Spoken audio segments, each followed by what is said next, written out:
Nous démarrons l'actualité nationale avec le ministère de la fonction publique et du renouveau du service public qui a annoncé hier jeudi la mise en place d'une commission technique devant permettre au gouvernement et aux syndicats d'enseignants de confronter leurs propositions afin de parvenir à un consensus dynamique. Dans un communiqué, le ministère de la fonction publique et du renouveau du service public indique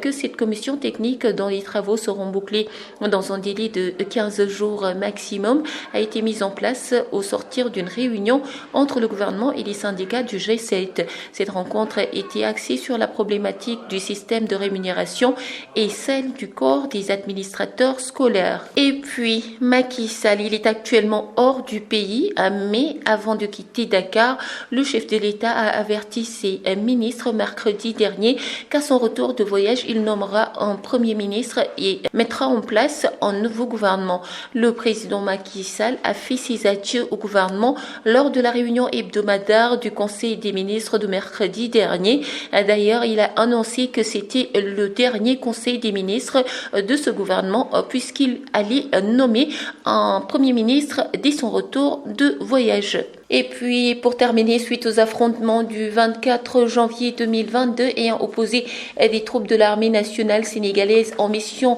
de la CEDEAO en Gambie aux éléments armés du mouvement des forces démocratiques de la Casamance MFDC, le groupe de réflexion pour la paix en Casamance GRPC déplore ces événements et s'incline devant la mémoire des personnes tuées et présente ses condoléances attristées à l'armée nationale et aux familles éplorées, renseigne en communiqué. Le GRPC prie également pour un prompt rétablissement des victimes blessées et demande la libération sans condition des prisonniers. C'en était tout pour les actualités nationales. ñu dooree seen xibaaru biir réew mi ci li nga xamante ni moo soxal wàllug jëwriñ gi ngànk wàllug fonction publique ak renouveau ak service public mi nga xamante ni xamle na ni ki alxamisu démb ji ne dinañ teg ak commission technique boo xam ne mooy saytu wàllug doxalinu gouvernement bi lu soxal wàllug syndicat d'enseignants yi nga xamante ne daal ay jafe-jafe am na ci ngir it ñu amam déggoo mel ni rek ci ab communiqué boo xamante ne jébbale na ko moom ministère fonction publique renouveau ak service public ma nga yëgal ne commission technique boobu danañ ko tàcc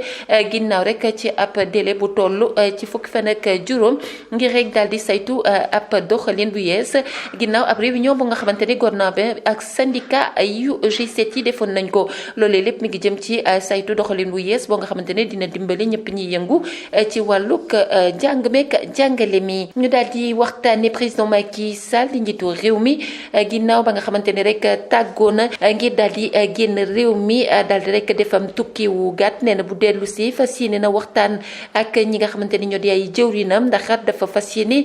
tegaat ab gouvernement bu yees ci kaw nag mu daal di amal ab yilimaanu jëwrin bu yees maanaam premier ministre ci biir loolu nag moom président Macky Sall yëgale na ci ndaje yi nga xamante ni dina koy faral di def benn ayu bés bu nekk ak ñi nga xamante ni ñoo di ay jëwrinam ni kat saytu na li nga xamante ni moo di gouvernement bu bees bi mu fas yéene tegandi ci njiitu seen yilimaanu jëwlin ginnaaw bu dellu si fii ci réew mi ñu daal di jeexalee ak lu soxal wàllug affrontement maanaam daal ay jàmmarloo yu am rek ni ki ñaar fukki fan ak ñeent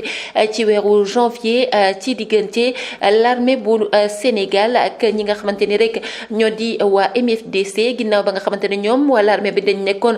ci ab mission bu CEDEAO ca Gambie mu mel ni rek foofee la ñu amee yooyu jàmmarloo ak groupe de réflexion bu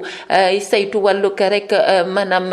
lépp loo nga xamante ni mi ngi jëm ci wàllu rebelle yi nekk ci Casamance di MFDC mel ni sax am na ñoo nga xamante ne rek taxaw nañu ngir waxtaani waat wàllu nees def ngir indiwaat jàmm foofu ca Casamance ñoom nag ñaawlu nañu ba fa ñaawlu yam li nga xamante ni rek moo di cong yooyu am ba ay doomu àdduna daal di ci ñàkk seeni bakkan am ci ñeneen ñoo xam ni am nañ ci ay gaañu ba tax na GRPC boobu nee na mi ngi wëlbatiku rek di massawu képp ko nga xamante ni am nga ay gaañu waaye nag di njaal njabootu ñi nga xamante ni ñoo ñàkkale bakkan ñi nga xamante ni ñoo ci jot faatu di wax ne rek ñi nga xamante ni teg nañ leen ay loxo ñu di ay prisonniers ñi ngi ñaan ñu bàyyi leen te buñ leen teg benn condition lii lañ leen ci jàppaloon ci seeni xibaaru biir réew mi